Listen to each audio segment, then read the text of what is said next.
Name's Vernon Novak. I'm 68 years old, and if you're sitting about where I was sitting a couple years back, retired, and you just ran the numbers, and the numbers scared the daylights out of you, then pull up a chair. This one's for you. Let me tell you about a room in Omaha. Rented room, not an apartment, a room up over a garage off Leavenworth, and I'd taken it because it was cheap and because I told myself it was temporary. I'd told myself a lot of things were temporary. I was born in Omaha, landlocked as a fella can get, and I went to sea at 19 just to get out of it.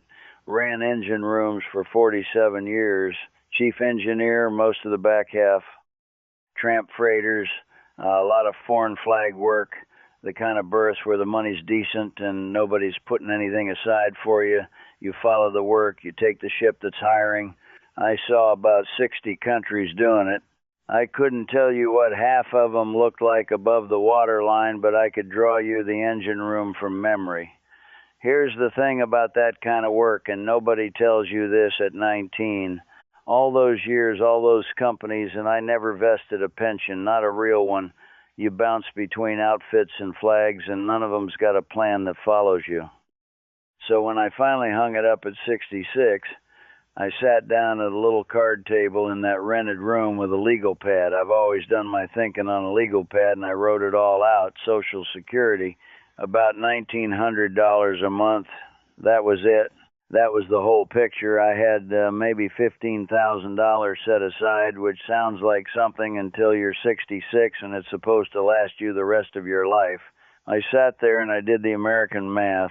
Rent a used car that was more rust than car. The heating bill in a Nebraska January, which is not a small thing, let me tell you. And what I kept landing on was this. I was a man who'd be counting days to the next check. Every month, for as long as I had months left. Now, I'm not telling you that for sympathy. Half the country's in that boat, and a lot of them worked just as hard as I did. I'm telling you because of what came after the math, which was worse than the math. I was eating supper, instant noodles, if you want to know the chicken kind, out of the plastic cup, standing up at the counter because there wasn't a proper table. And it just kind of landed on me quiet, the way the bad ones do. 60 countries, 47 years, and I had never once owned a home. Not a house, not a condo, not so much as a shelf that was mine that I didn't have to pack into a sea bag when the contract ended. Everything I owned still fit in one bag. At 66, I want to be honest about how that felt, and I'm not real good at the feelings part. Spend your life next to diesels loud enough to take half your hearing. You get better at describing a problem than describing yourself. But I'll try. It wasn't dramatic. I didn't cry into the noodles.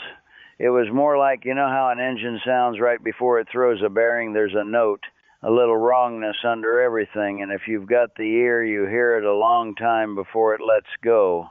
I'd been hearing that note for years and calling it nothing. I'd built a whole life out of leaving. And I'd gotten so good at leaving, I forgot to ever arrive anywhere. My sister Diane's back in Nebraska. She's the one person I still call regular. And I remember thinking I couldn't even tell her how bad it sat, because what was she going to do? She's on a fixed check herself. That's the trap of it. You don't want to be somebody's problem, so you sit in a rented room with your noodles and you don't say a word. So I did what everybody does now.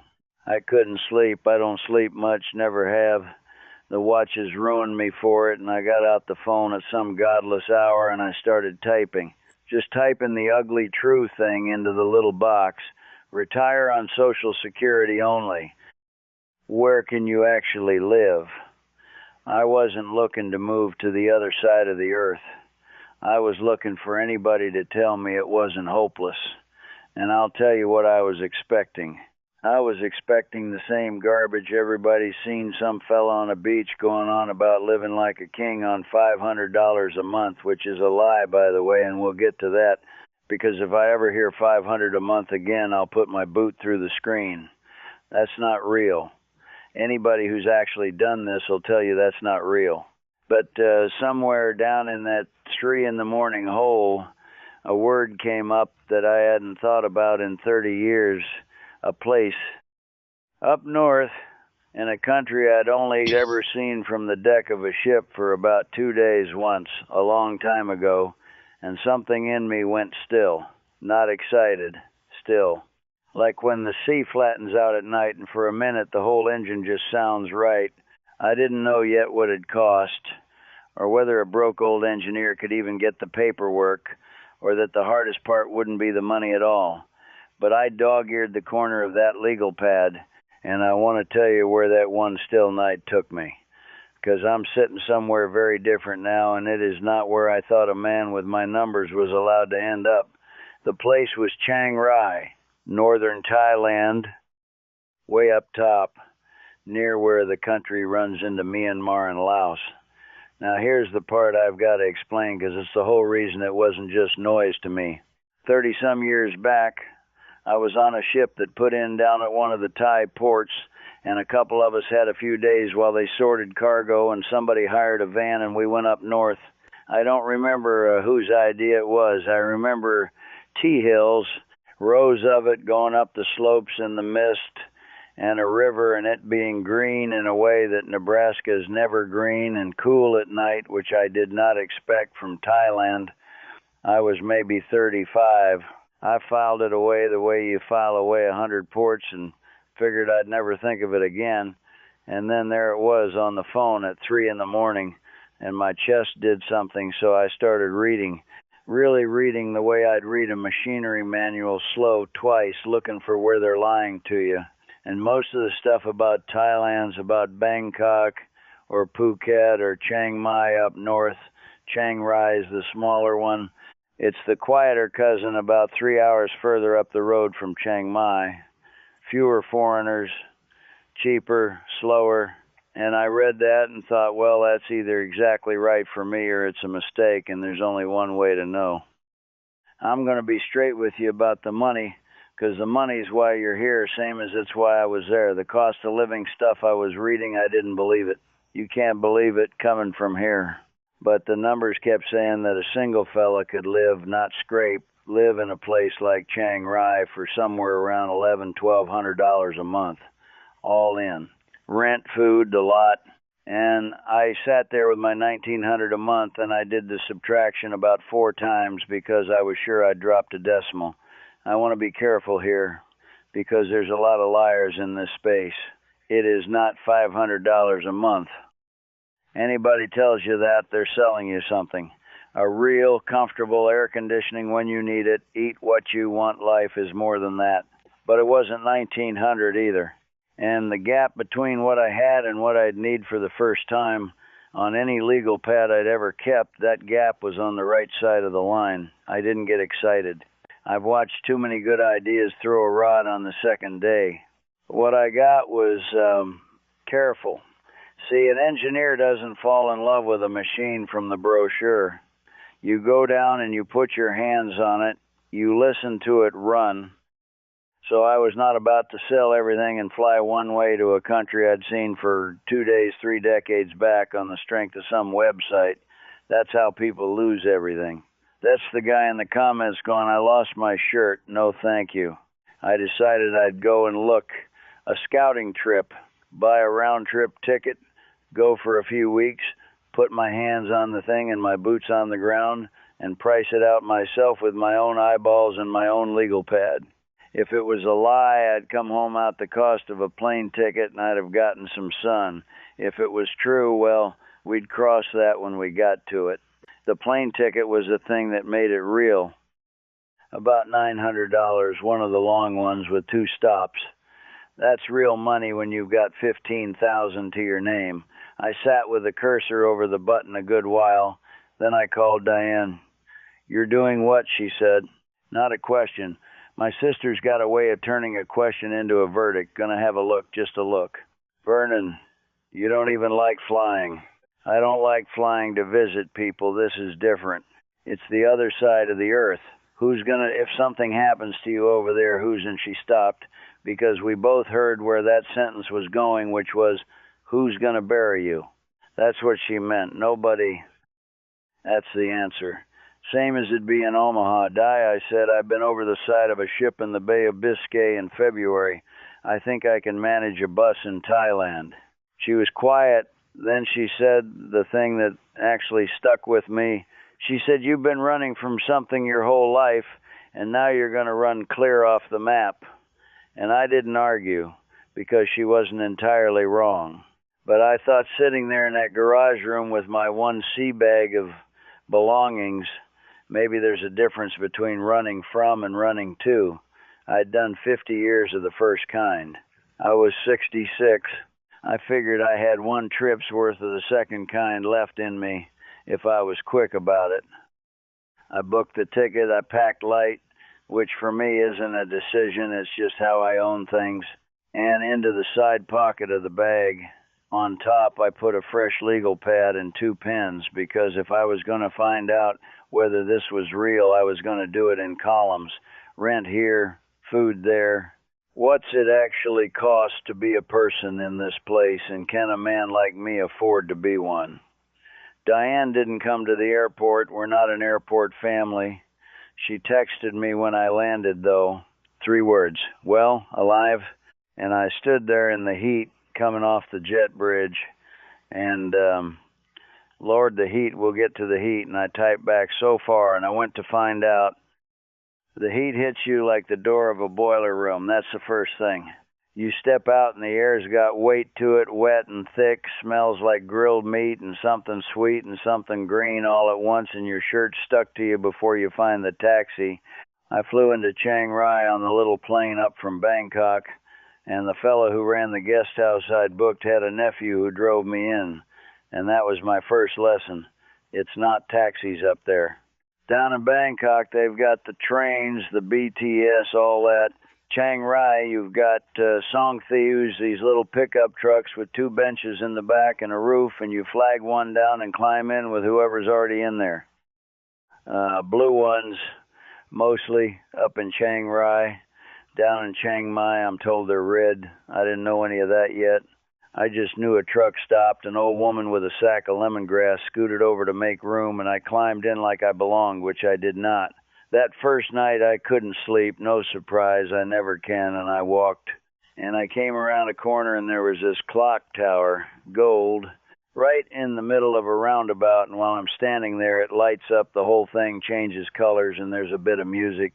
And the traffic just keeps going around it like it's nothing. Every night on the hour, it does that. I stood there like a tourist, which is what I was, and I thought, all right then. But I didn't come for clock towers. I came with a legal pad. So the next morning I got to work, and I want to walk you through it because this is the part that matters. Rent first. I looked at maybe 6 places, and I found a 1-bedroom, proper little place, tile floors, a balcony, hot water in town where I could walk to things 9,000 baht a month. Now you've got to do the conversion in your head the whole time or you'll go crazy. And the rate's about 33 baht to the dollar. So 9,000 baht is right around $270 a month. I stood in that empty apartment and I said it out loud to the landlord, who didn't speak much English.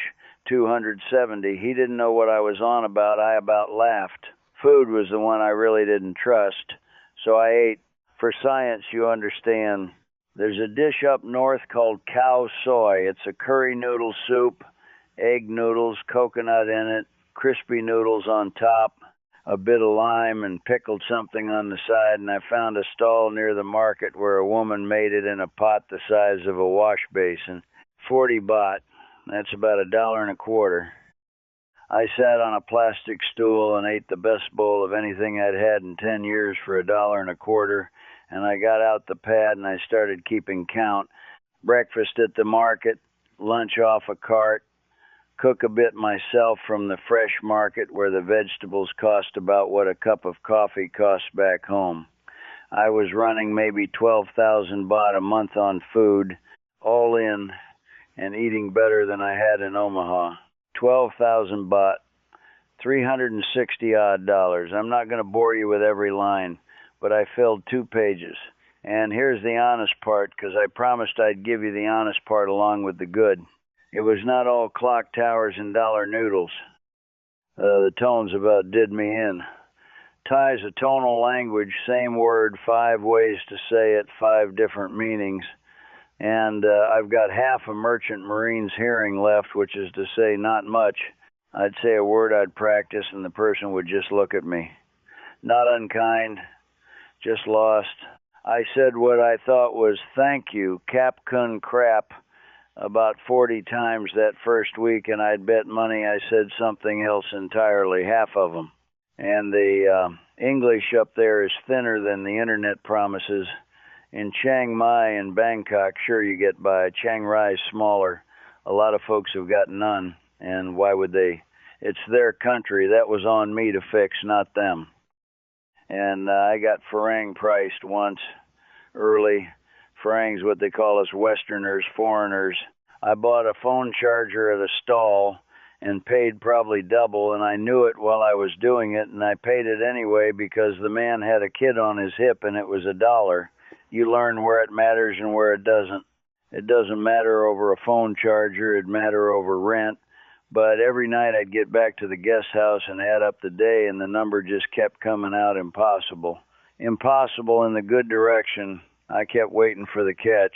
47 years around machinery teaches you there's always a catch, always some cost hiding behind the cheap part, and there was one. I'll get to it. It had to do with the paperwork and with getting old in a place that isn't yours, and I'm not going to pretend it away. But about 10 days in, sitting on that plastic stool with the empty cow soy bowl and the pad full of numbers that added up to a life I could actually afford, I did a thing I hadn't planned. I went back to the guest house and I got online and I pushed my flight back 3 weeks. I told myself it was to be thorough, do the due diligence, really kick the tires. That was part of it.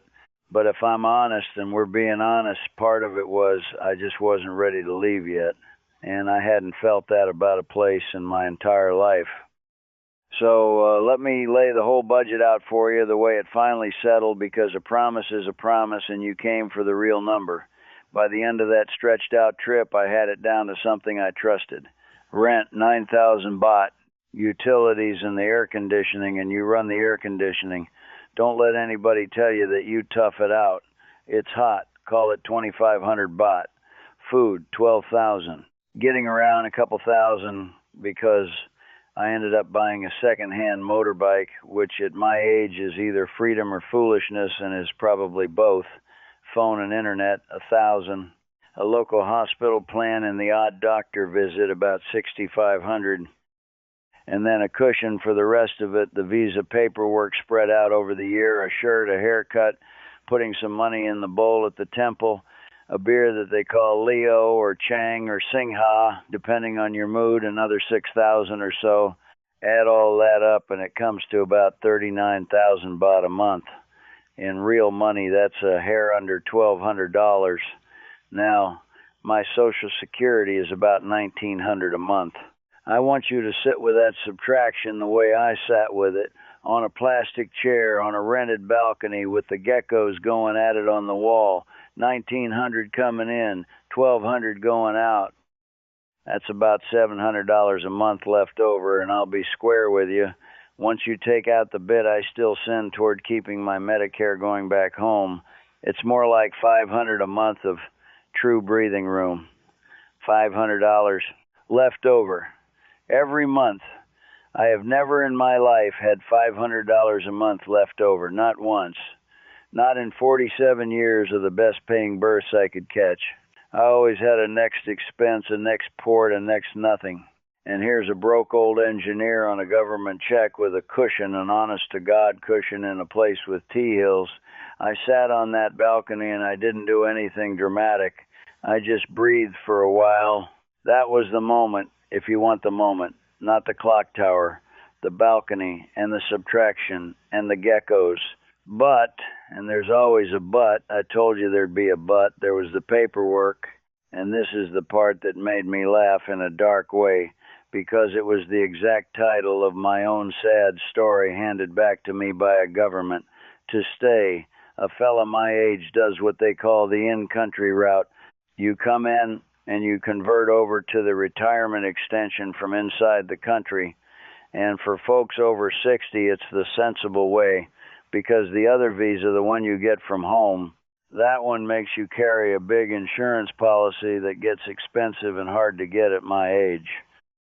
So the in-country way it was, except to qualify, you got to show them money.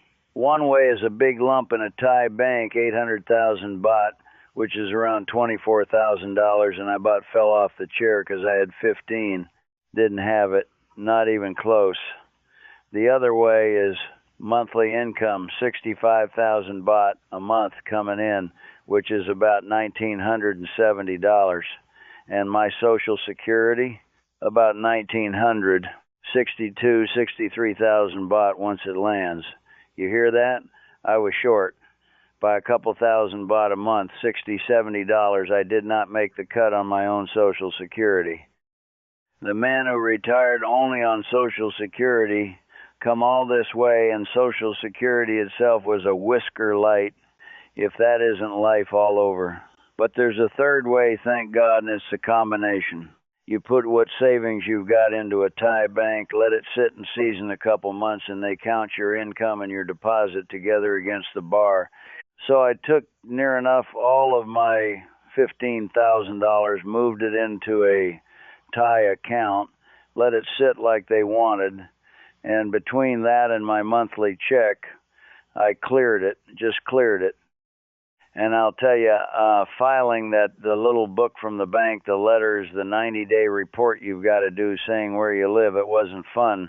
And the office is a morning of your life with a paper number in your hand, but the lady behind the counter stamped it and slid it back, and that was that.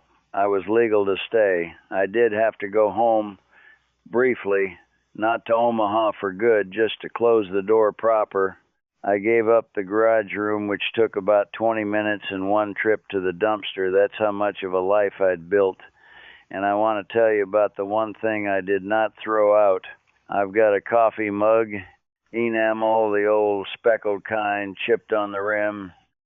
It came off the last ship I ever sailed. I don't even know why I kept it all those years. It lived in the sea bag, wrapped in a sock, port to port, 40 countries, and I never once had a shelf to set it on. It just got packed and unpacked and packed again.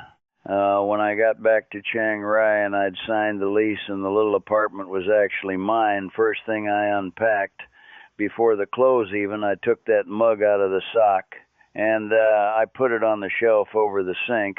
And I stood there and looked at it a long minute, 66 years old, and that was the first shelf, that mug that I had ever had, a permanent one.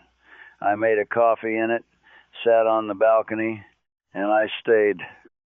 Now, I could stop here and let you think I sailed off happy into the tea hills, but I told you I'd give you the whole engine, not just the parts that run quiet. So let me tell you about my first bad stretch, because it came, and it came hard, and if I don't tell you about it, then I'm one of those liars on the beach. It started with the air. I'd moved over proper in the cool season, which is the good season. Everybody's happy, the nights are almost chilly, and you sleep with the window open. What nobody sat me down and explained, because I didn't ask the right questions, is what comes after February, March into April. They call it burning season. The farmers clear the fields with fire. And it's not just here, it's over the borders too, all the way up, and all that smoke settles into the valleys, and it sits, and Chiang Rai is tucked up in the hills near where three countries meet, so it gets it worse than most, worse than Chiang Mai even, some years. I woke up one morning about 3 months in, and the hills across the river were gone, just gone, gray where the green had been. My eyes stung. There's a number they post, an air quality number, and I won't quote it at you, but it was the bad kind of number, the kind where they tell the old folks and the kids to stay inside. And I'm both young and old at once, young in my head, old in my lungs. 47 years of breathing engine room will do that. I sat in that apartment with the window shut and the mask on to go to the market, and I'll be honest with you, that's the week I wobbled. That's the week the little voice started up. What have you done, Vernon? You're an old man alone in a country where you can't say thank you, right? The sky's the color of a dirty rag, and the one person who'd notice if you dropped is 9,000 miles away, turning your name into a verdict. Go home. Except home to what?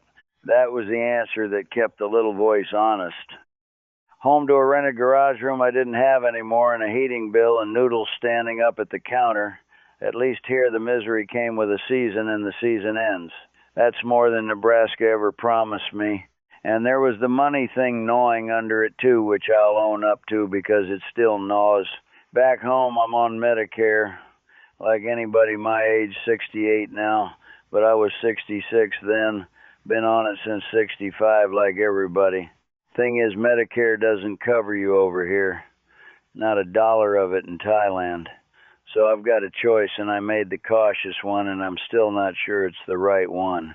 I kept paying my Medicare Part B back home, a bit over $200 a month. Comes right out of the Social Security for coverage I cannot use where I live. On top of that, I pay for the local hospital plan here, the one that actually covers me where I actually am. So I'm paying twice. $200 a month for a door back to America I might never walk through, because letting go of that door felt like standing on a deck with no rail. Some months that $200 feels like the smartest insurance I've got. Some months it feels like a fool paying rent on a house in a town he's never going back to. I go back and forth, that's the truth of it. So there I was. Bad air, thin language, paying double for my own nerves, and lonesome in a way I hadn't let myself feel since I was 19 on my first ship, crying in a bunk where nobody could see. Here's how it started to turn. It wasn't a festival. It wasn't some big, beautiful moment with temple bells. It was a water heater. Fella next door, Thai fella, about my age, named Somchai, ran a little repair business his whole life. His rental's water heater, packed it in, and I heard him out on the landing swearing at it, which is a thing you understand in any language. In 47 years of fixing things that are more stubborn and more dangerous than a water heater, my hands just went. I didn't even think. I said, "You want a hand with that?" He didn't follow the words, but he followed the tone and the way I was already reaching for it, and he stepped back and let me at it. Took me 10 minutes. Corroded connection, same as it always is. And when it kicked back on, he laughed this big laugh and said something to his wife through the door, and she came out with a plate, sticky rice, and some grilled pork, muping they call it, off a stick and pressed it on me.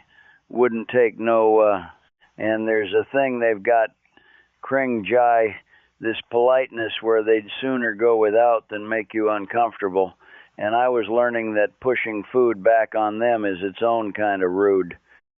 So I took the plate, said "Cap Cun Crap, thank you," and this time I must have got the tones close enough because she smiled instead of squinting. I ate sticky rice and pork on my balcony that a stranger gave me for 10 minutes of work, and the hills were still gray, and I still couldn't sleep, and I still didn't know if I'd made the biggest mistake of a mistake-filled life. But something had shifted about a quarter turn. Somebody in this place knew my name now, or knew what I was good for anyway, which for a man like me is about the same as knowing my name. And it turned out that was the loose end the whole thing would unspool from. Word gets around in a small place. That's the thing about a town like Chiang Rai that a city never gives you. Somchai told somebody who told somebody, and inside a couple months I was the farang who fixes things. A pump on the blink, a ceiling fan that wobbled, somebody's ancient scooter that wouldn't turn over, they'd knock, or more like Somchai would knock and point, and off we'd go. I never took money. You don't. You take the plate of food, you take the bag of mangoes off their tree, you take the nod. That's the currency, and it spends better than baht. And I want to be careful here because it'd be easy to make it sound like they threw me a parade and adopted me. That's not how it goes, and anybody who tells you the Thais just fold a stranger into the family on day one is selling the same beach fantasy as the $500 fella. It's slower than that and quieter. There's a restraint to it, Chiang Rai. Again, that not wanting to impose. They don't crowd you. What they do is let you become regular.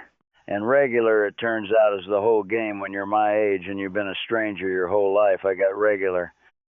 There's a Sunday walking street here. They close a road and it fills up with stalls, food and cloth, and old ladies selling hill tribe things. And I go every week. And by about the 6th week, the woman with the cow soy, my cow soy, the wash basin pot from the scouting trip, I found her again. She started ladling before I got to the front. Just started making mine when she saw me coming. I know that doesn't sound like much.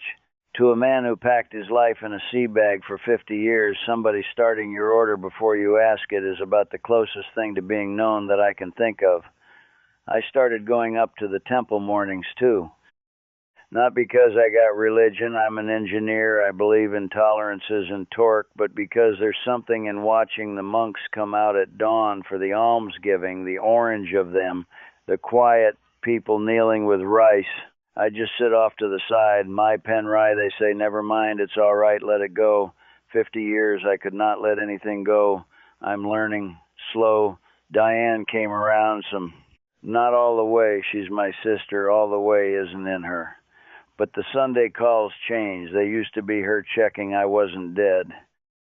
Then one Sunday, I turned the phone around and walked her down the walking street on the video, showed her the clock tower doing its color show, showed her a bowl of cow soy, and she went quiet, and then she said, "Well, you look, Vernon, you look rested," which from Diane is the same as a hug in a marching band. She's talked about visiting. She won't, probably.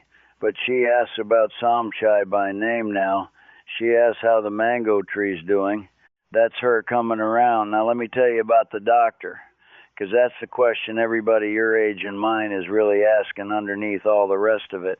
What happens when your body starts to go over there? About a year in, I had a scare. Chest thing, tightness, went down my arm a little, and at my age, you do not sit on that. So off to the hospital here, and I want to describe it honest. It's a private hospital, clean, quick, cost me almost nothing to be seen. A proper visit with a doctor runs somewhere between about $25 and $60. Cash, no drama, no wondering if it's covered.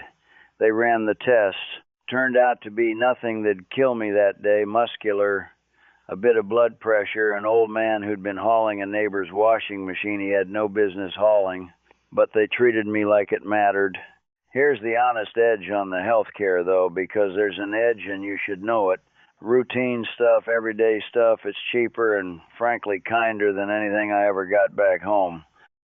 But the big stuff, the real big stuff, a heart surgery, a cancer, for that you're looking at the serious hospitals, and the biggest of those are down in Chiang Mai, 3 hours by road or all the way to Bangkok. And you want insurance for that day, and insurance gets dearer every birthday you have, and once you're past 75, it gets hard to buy it all. I carry a policy for the big stuff. It's not cheap, and it won't get cheaper. That's the trade. I made my peace with it, but I made it with my eyes open, and I want yours open too. This is the part the beach fellas skip. But I'll tell you what struck me, sitting in that clean, quiet waiting room with my little paper number heart doing its thing alone in a foreign country. I wasn't scared the way I thought I'd be. Back in Omaha, a chest pain alone in a rented room, that's a horror. Here, the nurse had already called Samchai. I'd put him down as my contact. Imagine that. I had a contact to put down, and by the time they discharged me, he was in the lobby on his scooter to run me home, scowling at me for lifting the washing machine, waving off my thanks. I rode home on the back of that scooter through the warm night, past the night bazaar all lit up, past the Mu Ping carts and the 7-Eleven with its little chime, holding on to a man who, 2 years before, I'd never met, in a town I'd seen once from a van 30 years gone. And I thought, I've got people. At 67 years old, for the first time, if something happens to me, somebody's going to notice the same day. That's not nothing. That, it turns out, is just about everything. So here's where I am now, 68 years old, a little over 2 years in Chiang Rai. Let me tell you about an ordinary Tuesday, because the ordinary ones are the whole point, and nobody makes a video about a Tuesday. I get up early, still don't sleep much. Some things a life doesn't fix. I make a coffee in the enamel mug, the chipped one off my last ship, and I drink it on the balcony while it's still almost cool out and the roosters are going and somebody down the soy is already frying something garlicky. I might ride the motorbike out toward the tea hills, the ones that started all this, and just look at them a while. I might putter over to Samchai's and stand around a broken something with him, the two of us not sharing a language but sharing the same opinion about the fellow who built it. Sunday there's the walking street and my bowl of cow soy that gets made before I ask. That's the week. That's the life. And the money, since that's what you came for. It works. It just works. About $700 comes out ahead of my costs each month before the Medicare, $500 clear after. Some of that cushion I let pile up for the plane ticket home if Diane ever needs me. Some of it I don't do a thing with, and I can't tell you what a strange luxury that is for a man who spent 66 years with the next expense always breathing down his neck. Money left over, doing nothing, just being there in case. I never knew that feeling. I've got it now on a Social Security check that couldn't have kept me in Omaha. Now, I'm not going to stand here and tell you it's paradise, because it isn't, and the ones who tell you it is are the ones you shouldn't listen to. I miss things. I miss a proper autumn, the smell of it. Burning season comes every year, and every year I shut the windows and grumble and wait it out. I'm still no good at the language, and I'll die that way. I expect getting by on maybe 200 words and a lot of pointing and goodwill. The paperwork comes around every year, the 90-day reports, the renewal, the morning at the office with the paper number, and the healthcare math never fully stops nagging. I'm one bad diagnosis away from a 3-hour drive and a big bill, and I know it, and I plan around it, and I don't pretend it isn't there. And there's a loneliness that doesn't ever fully go, if I'm honest, the particular kind that comes from being far from where you started. But here's the thing I had to come all this way to figure out. I was lonesome in Omaha, too. I was lonesome in 60 countries. I carried it aboard every ship I ever ran. The difference isn't that Thailand cured it. The difference is that here, for the first time, I stopped adding to it. I stopped leaving. I let a place get familiar and let a few people get regular, and it turns out that's most of what belonging ever was. I just had to hold still long enough to let it catch up to me. That mug's been on that shelf a little over 2 years now. Doesn't sound like much. It's the longest that mug, the longest anything of mine has sat in one place in my whole life. I look at it some mornings and it about undoes me, which is a ridiculous thing for a grown man to say about a coffee cup, and I'll say it anyway. If you're where I was, if you just retired and ran the numbers and the numbers scared you, if it's just you and a Social Security check and a math problem that doesn't solve back home, I'm not telling you to do what I did. I don't know your life. Maybe you've got grandkids down the road you'd never leave, and if you do, you stay, and you're right too. This isn't for everybody, and anybody who tells you it is lying to you. But I'll tell you what I wish somebody had told me at 66, standing at that counter with the noodles. It is not too late. You are not too broke. And the thing you're really afraid of probably isn't the money or the flight or the language. It's holding still. It's finding out who you are when you stop running. I was afraid of that for 50 years. Turned out to be a fellow who fixes his neighbor's pump and drinks coffee on a balcony in the hills. I could have been him a lot sooner. But I'm him now, and 68's not so late to finally get home. Before I let you go, one last thing. If any of this landed on you, if you've got that same itch I had at the counter with the noodles, wondering whether the numbers could ever add up for somebody like you, there's a free tool down in the description worth a look. The Honest Thailand Retirement Starter Kit, it's called. I didn't make it, and I'm not selling you a thing. It's a plain self-check that'll tell you straight whether this is even worth your while, is willing to talk you out of it, is into it, and a worksheet where you run your own real numbers city by city, the way I ran mine on that legal pad. Costs you nothing, and if it tells you to stay right where you are, that's an honest answer too. That's all I've got. Take care of yourself. And if you're thinking it's too late for you, it isn't.